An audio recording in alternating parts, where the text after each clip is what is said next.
4 days in November 2022, sections of the M25 motorway ground to a halt. Protesters from Just Stop Oil had climbed gantries over London's orbital motorway, delaying an estimated 180,000 journeys, in the belief mass disruption was the only way to force action on climate change.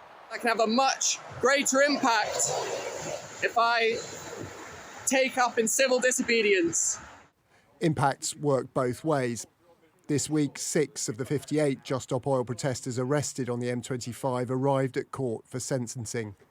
They hope for suspended sentences in line with others prosecuted last year. Instead, 5 of them were jailed for between 2 years and 20 months. There can be no justification for the level of sentences that are being imposed.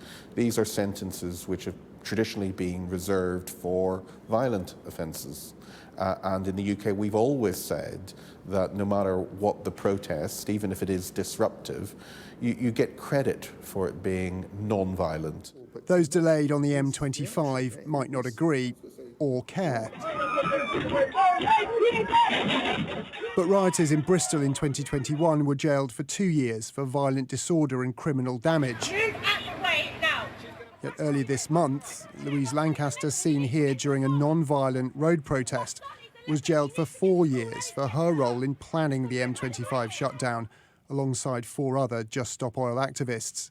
The reason? New anti-protest laws introduced by the last government, which are, according to her former husband, disproportionate and undemocratic. The fact that we're now saying, no, if you disagree with the government, you can't protest, you can't make any noise, you can't go on a march, you can't even, I've seen people being told that they can't even contact other protesters under the laws that were brought in. These are draconian.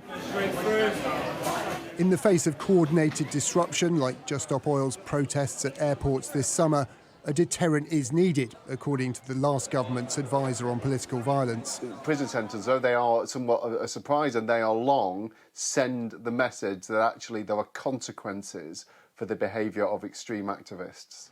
The new government has indicated it has no intention of repealing anti-protest laws, but it may have a fight on its hands.